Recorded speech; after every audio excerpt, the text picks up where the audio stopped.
by the people, for the people, the gathering to get healthcare now. Poems, Chapter 6. Unknown Americans. The time is now. This is the year to tell the people to write about the most important things to do. This is the opportunity while we have our wits, while we are unknown and have our freedom. This is the place to cause changes. This is the reign of disorder and arrogance and fascination with credit and money. These are the people to talk with, the unknown Americans. These are the people who reject the lives of quiet desperation. These are the people who have turned away from the cartoons and the plastic cards and the pop-up visions of actors in charge. Now is the time. We've waited long enough. There's a clear vision of what we must do. We must release ourselves from the prison of the dialectic. We must unpin our jackets and our pants from the age of reason and from the age of cant. We must rid ourselves of Smith and Marx and Keynes. We must clear the table of all the shells and the room of all the baggage. We must not commit to any simple-minded system. We must look at the important things. We must look at the causes of death and sadness. We must seek what will make us well and happy. Here are the instruments of death. Your hand, your friend's hand, the hand of a stranger, the hand of the company, of the government, and of the system. And here are the instruments of sadness. Your words, your friends' words, the words of strangers, the words of the company, of the government, of the system. Here are the causes of death and sadness. The instruments are closed, fixed, and determined. Here are the changes we seek. An open hand, food, work, free time, to correct the company, the government, and the system swiftly before their hands close and their words condemn us and our lives become fixed, and we must take away the instruments of the company, the government, and the system. We must make the powerful people tremble from an unknown plan, take away the closed hand, change the fixed ways, and accept an undetermined future. Let death occur at the end of life. Let us bury the old after their time. Let us sing and remember them and cry and hug the ground and visit their graves and pile stone upon stone and plant flowers and tend their places. Let us think about everything they were and carry all they were in their genes into every future. But let us not close our hand and kill them before their time. Every person killed before his time fixes the system. Every person killed before his time takes our lives with them. We are millions of years behind our destiny.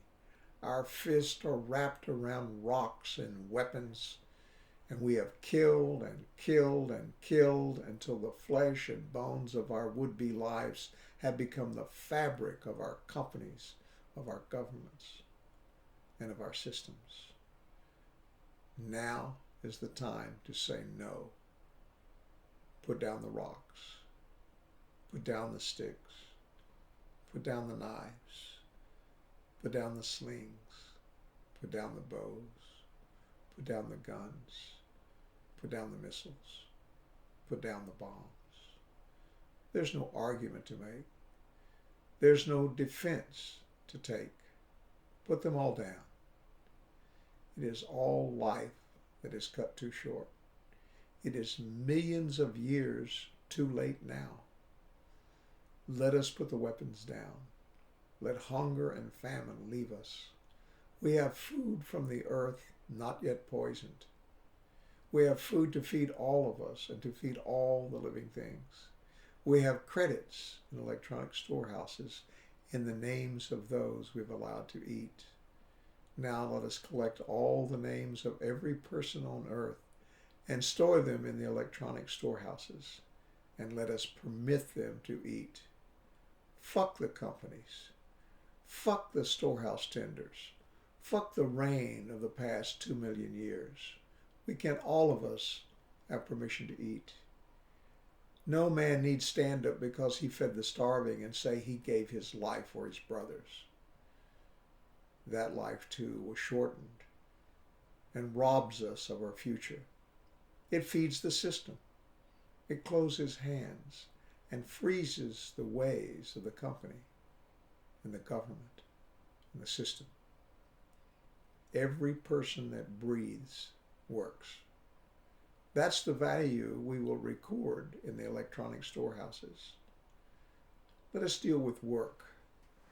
There is every occupation and more to do than time given for us to do it.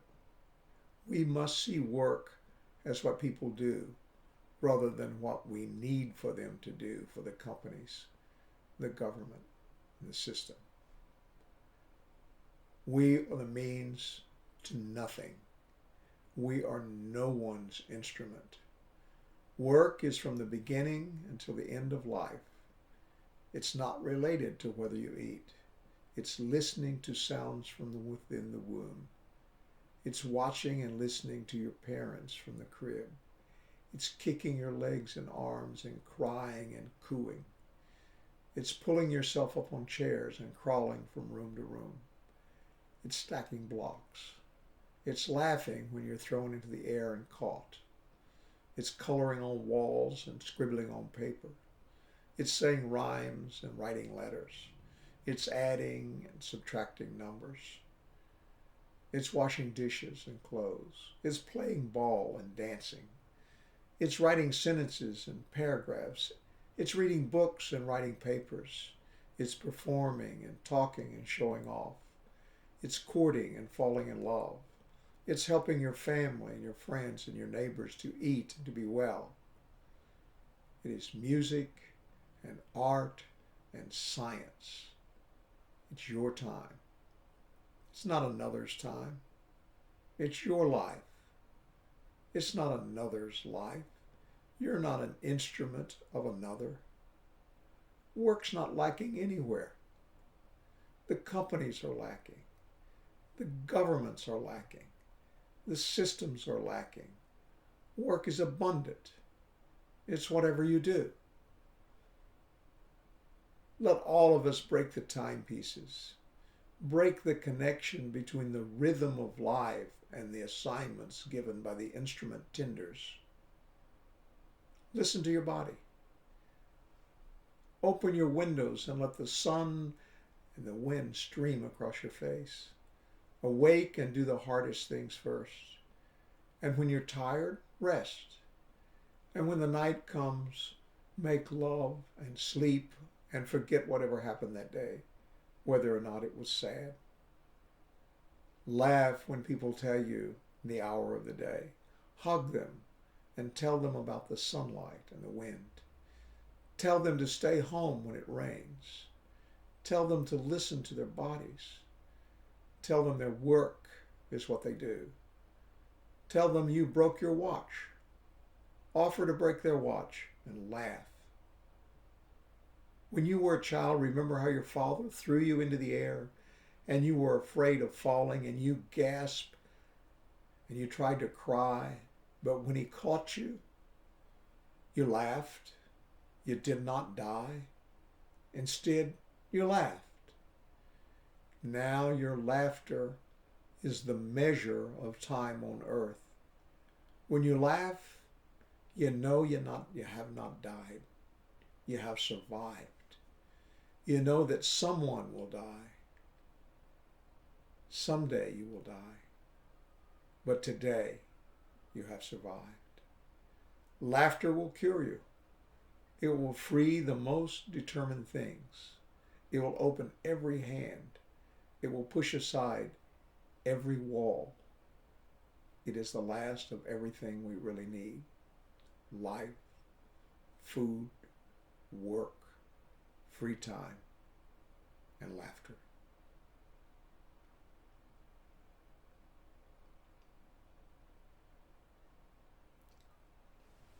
They never talked. She liked her dress, white and long, open work over satin, the prettiest she'd ever worn. She liked her ring, modest but bright, a single diamond set in white gold. She liked her groom, young, handsome, sexy, and in love with her. She was 18 and he was 20. She liked his eyes. He loved everything about her. They dated. They danced. They played. They married. They made love. But they never talked.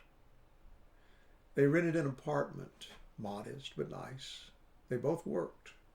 They stayed home and made love. But they never talked. The first year, they had a baby, a girl. And she quit work and took care of her. And he worked at work, and at home he worked on his car. At first, pride covered over the work she did, and love took away from the baby's crying and mess. But in time, she wore down. She would stand at the door, holding the baby, and watch him working on his car. She said to herself, "I do it all, and it's no fun, and we never talk." She grew tired and bored. She wanted more. She couldn't just stand at the door, holding the baby and watching him work on his car. She deserved better. He knew her role. He knew his role too. He knew his mother's role and his father's role and his grandfather's role. They knew their roles and they filled them. They knew their wives' roles and they shaped them. Women did the women's things. Men did the men's things. There were no issues. There was no need to talk. Talk was a woman's thing. You let them talk, but each partner played a role. That's the way it was supposed to be. When she asked, he said yes or no. She could talk, but all he said was yes or no. She didn't like her role. But he said no. No to any change. No to her return to work. No to any long discussions about it. She had her place, and he had his place. And he knew both places the best of all. She took the woman's way. She talked and talked so much he burned. She pushed his buttons. She said she was the more educated of the two, and maybe more intelligent than he was. For surely she was as capable as he was of holding any job. And he could learn a thing or two about a baby in a house, and they could trade work a bit, and he could give her a shot at being someone too. But he said no. A final, everlasting no. She stood in front of him, chin up, eyes glaring. She said, "You're an ass. You're a stupid ass." And he lost his head, and he knocked her down. She really hurt. Her soul was shocked. She cowered on the floor in fear. She cried and sobbed and crawled away. She prayed he wouldn't stay. Later, she thought perhaps she had pushed too hard. Maybe it was her fault. They had not talked. And maybe they did, perhaps it could be fixed. they might find a middle ground, something about which they would agree. They stayed together still. He said he was sorry and that he loved her, and she forgave him. They didn't talk about it. She had her thoughts. He had his roles. She began to arrange her life around him. She found a job. She got a sitter. Then she waited. She stood at the door and looked for his car. She practiced her speech for hours. Every muscle and bone in her body ached. When he came home, she went to his car and blurted out what she had done in a single blast of explanation, hoping to overwhelm him. He didn't react. He looked away from her. He got out of his car very slowly. They didn't touch. He looked toward the house and they went in. She was first and he followed behind her. Once inside, he began to speak softly, but with the small voice of anger. He said he had told her no, and that his no was final. She had clearly disobeyed him and needed a lesson, something she would remember. She said she didn't care what he thought, and that he never listened. He blew his stack. He grabbed her hair and pulled her back and dragged her to the bedroom. He took his belt and beat her until blood webs showed on both her legs. She screamed and cried and cowered beside her terrified baby. He made her promise, never again, never again. He left shaking. She locked the door and got into bed and cried. In a while, she didn't hear him in the house. She got up and went to the door to look for him. He'd gone outside to work on his car.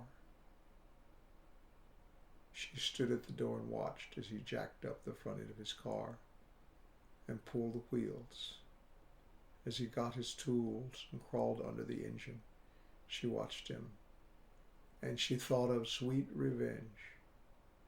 She thought of all the times they had not talked.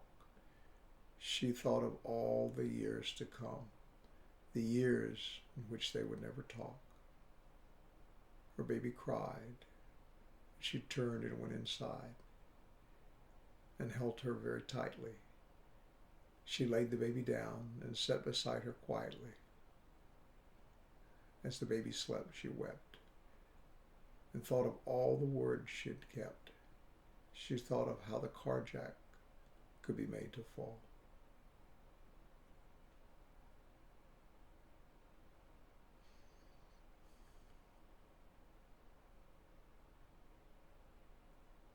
The booty left over. What will you give our boys when the war's over? Will they get shiny medals and glad hands? Will you tell them they're all men? Will you thank them for the honorable things they've done? Will you tell them we have won? What words will scrub their memories clean? Will what they've done become collateral? Will what they've seen become a target? Will what they know become an object? Will what they are become a subject? At a restaurant that turned slowly above the city, I looked out at a monument dedicated to the Spanish-American war heroes. A waiter explained the war to me. He said the waitress had told him it was a population control. He had not heard of Malthus. I remembered a line from Inherit the Wind. Gene Kelly's character said that Darwin was wrong. Man had not evolved. Then I knew what you could give our boys when they come home. Give them your booty, and they will forget what they did. They will be like the other soldiers from the past who took gold, silver, and women left over after the officers and kings had taken their shares.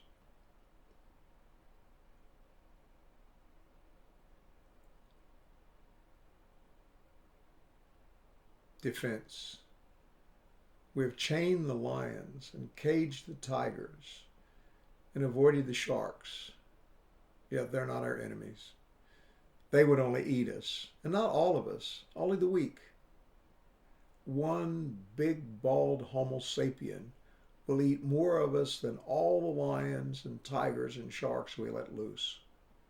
Here he will come, balls first, in a gray suit and a red tie, wielding his pen and spraying ink on the purchase orders for death. One big bald Homo sapien is all we need to drive us mad.